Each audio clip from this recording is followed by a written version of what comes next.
नमस्कार विद्यार्थियों। पिछले कुछ वीडियोस में हम लोगों ने पार्शियल मोलर प्रॉपर्टीज के बारे में काफ़ी डिस्कशन किया है। कोई भी थर्मोडायनेमिक प्रॉपर्टी जो कि स्टेट वेरिएबल है, चाहे प्रेशर है, टेम्परेचर है, प्रेशर है, वॉल्यूम है, एनर्जी है, इंट्रोपी है, इंथैल्पी है, कोई भी पार्शियल मोलर प्रॉपर्टी है, वो सब पार्शियल मोलर तब कहलाएगी जबकि हम पर मोल ऑफ एडिशन और रिमूवल से उसमें चेंजेस की बात करें। यदि सिंगल कंपोनेंट सिस्टम होता है तो हम जानते हैं, डिस्कशन किया था कि वो उसकी मोलर प्रॉपर्टी हो जाती है। लेकिन अगर मल्टी कंपोनेंट सिस्टम है जिसमें दो या दो से ज़्यादा कंपोनेंट्स मिक्स हैं, तो वहाँ पर हम उस कंपोनेंट की पार्शियल मोलर प्रॉपर्टी के बारे में बात करते हैं। तो उस पिछले वीडियोस में हम लोगों ने कॉमन डिस्कशन किया है।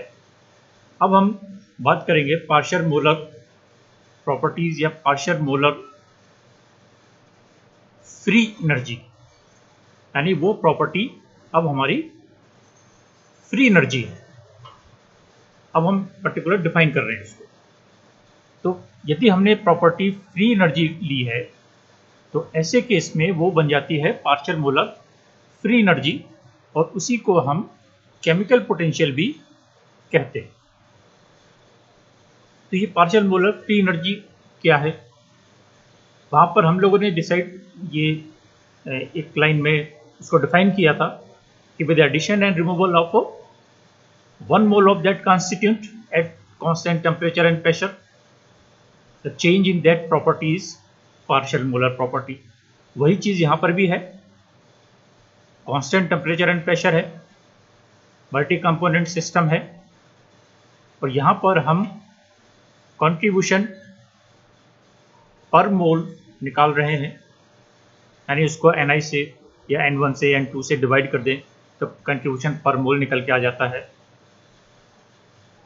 और वो थर्मोडायनेमिक प्रॉपर्टी अगर फ्री एनर्जी है तो change in free energy with respect to addition removal of 1 mole of that component at constant temperature and pressure, that will be partial molar free energy, जिसको कि हम केमिकल पोटेंशियल भी कहेंगे। तो free energy होती है तो हम गिब्स एनर्जी की बात करते हैं। ये जी हमारी गिब्स एनर्जी है। तो change in free energy, that is Gibbs energy, with addition of 1 mole of that constituent, क्योंकि इसको हमने Ni से डिवाइड कर दिया है।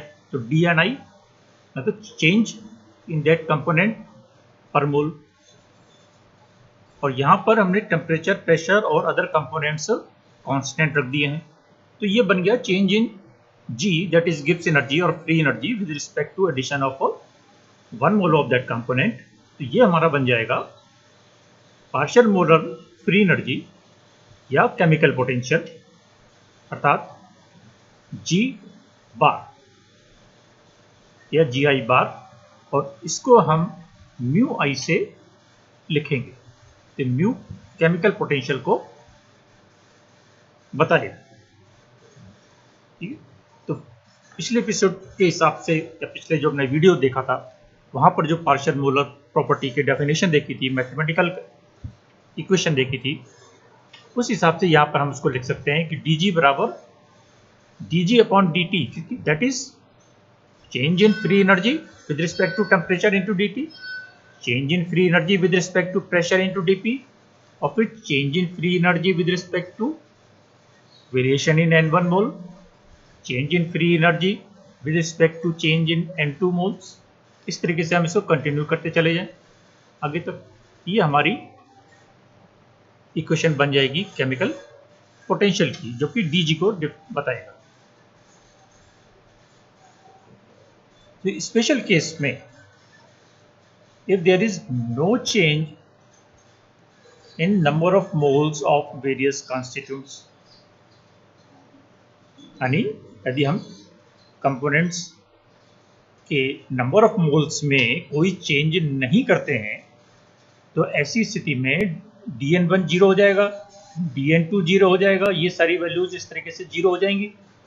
तो इसका मतलब कि ये हमारे जो आगे के फैक्टर्स हैं ये सारे एलिमिनेट हो जाएंगे, गायब हो जाएंगे, और हमारे पास ये इक्वेशन बचेगी रिड्यूस्ड फॉर्म में dg equal to dg upon dt dt plus dg upon dp into dp at constant temperature and pressure.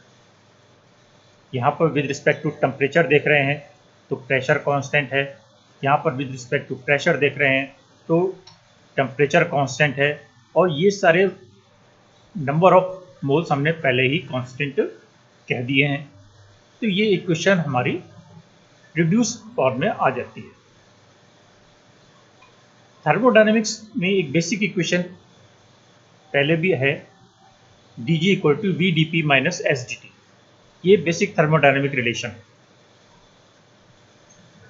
इसको हम यूज करें और इन दोनों इक्वेशंस को यदि हम कंपेयर करें, इस इक्वेशन को और इस इक्वेशन को, ये भी dg के लिए लिखी है, ये भी dg के लिए लिखी है, तो यदि हम कंपेयर करें तो कंपेयर करने में क्या होगा, देखिए यहाँ पर ये dt है, यहाँ पर ये dt है, यहाँ पर dt का मल्टीपल है dg अपॉन dt, यहाँ पर है माइनस एस। तो कंपेयर करने पर हमारे पास रिलेशन आ जाता है dg upon dt equal to minus S और dg upon dp equal to v। ये दो रिलेशन इन दोनों इक्वेशंस को कंपेयर करने पर हमारे पास आ जाते हैं। तो ऐसी स्थिति में जो हमारी इक्वेशन 14 है, ये वाली इक्वेशन है, इसको हम रिड्यूस फॉर्म में या थोड़ा सा मॉडिफाइड फॉर्म में इस तरीके से लिख सकते हैं कि D G equal to minus S D T plus V D P और plus mu one D N one plus mu two D N two et cetera plus mu I D N I. तो इस तरीके से partial molar free energy या chemical potential के लिए हम modified equation लिख सकते हैं।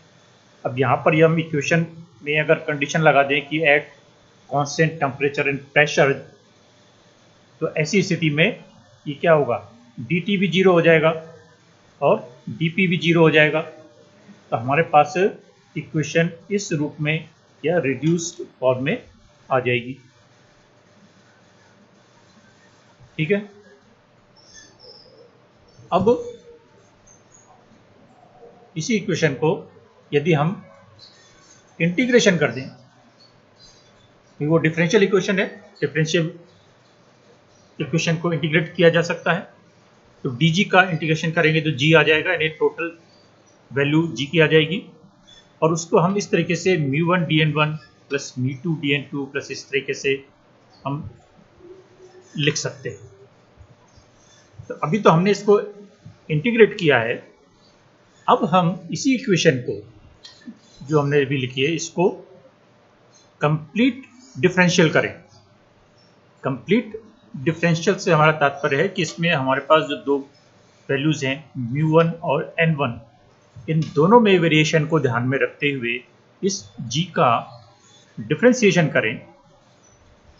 तो आप जानते हैं कि डिफरेंशियल का जो रूल है कि पहला पद इंटू दूसरे का डिफरेंशियल, फिर दूसरा इंटू पहले का डिफरेंशियल, और दोनों को ऐड कर देते हैं। तो वही रूल यहाँ पर अप्लाई करते हुए हम dg निकालेंगे। तो इस पहले वाले पद के लिए हमारे पास क्या आएगा, mu one D N one plus N one D mu one. फिर दूसरे वाले के लिए क्या आएगा, mu two D N two plus N two D mu two. तो इस तरीके से हमारी ये टर्म्स आगे तक चलती चली जाएंगी। अब इसमें यदि हम इन पदों को थोड़ा सा रीअरेंज करके लिख दें, ये म्यू वन वाली जितनी भी टर्म्स हैं इन सबको हम एक साथ लिख दें और इन टर्म्स को हम एक साथ लिख दें, तो हमारे पास ये दो ब्रैकेट्स आ जाते हैं, mu one D N one plus mu two D N two plus mu three D N three etcetera, और फिर दूसरा ब्रैकेट में N one D mu one N two D mu two. इस तरीके से हम आगे की ओर चलते चले जाएं। तो ये थोड़ा सा उसको हम टर्म्स को आगे पीछे करके लिख सकते हैं। तो ऐसी स्थिति में यहां पर हमने ये डीजी के लिए एक इक्वेशन लिख दी, ठीक है। दूसरी इक्वेशन जो हमने डीजी के लिए लिखी थी, इक्वेशन नंबर 18, उसको यदि हम देखें और उसको इस 20 नंबर इक्वेशन से कंपेयर करें, तब आप पाएंगे कि ये जो सेकंड वाला टर्म है ये वहां पर नहीं है, वहां पर सिर्फ ये पहला वाला टर्म ब्रैकेट है, ये सेकंड ब्रैकेट वहां पर नहीं है। नहीं है का मतलब है कि इसकी वैल्यू 0 है, दिस इज इक्वल टू 0। तो यहां से हमारे पास एक रिलेशन आ जाता है कि n1 d mu1 plus n2 d mu2 plus n3 d mu3, इस तरीके से हम चलते चले जाएं तो this value is equal to 0। ये एक रिलेशन हमारे पास से निकल के आ जाता है। ये रिलेशन कहलाता है गिब्स ड्यूहम इक्वेशन, ठीक है। यहां पर हमने कंडीशन लगाई हुई है eight constant temperature and pressure. ये रिलेशन किसी भी सिस्टम पर हमारा लागू रहता है। तो ये जो हमारी इक्वेशन 17 हमने पिछले पेज पे देखी है, उसको हम इस तरीके से लिख सकते हैं। ये एक तरीके से हम कह सकते हैं कि जो डीजी के लिए एक फंडामेंटल इक्वेशन जो हमने पहले बात की थी माइनस एसडीटी प्लस वीडीपी है, उस थर्मोडायनेमिक बेसिक थर्मोडायनेमिक इक्वेशन में ये एक टर्म इसमें और ऐड हो जाता है। तो ये एक तरीके से हम कह सकते हैं कि एक मॉडिफाइड फॉर्म है थर्मोडायनेमिक इक्वेशन की, जो कि जी और एस के बीच में रिलेशन बताता है। तो D G equal to minus S D T plus V D P, ये तो बेसिक थर्मोडायनेमिक इक्वेशन है, और इसको हमने थोड़ा सा और मॉडिफाई करके एक फैक्टर इसमें और इंक्लूड कर दिया है। तो ये पहला वाला रिलेशन भी हमारा जी और एस के बीच में है, और ये रिलेशन भी हमारा जी और एस यानी फ्री एनर्जी और इंट्रोपी के बीच में रिलेशन बताता है।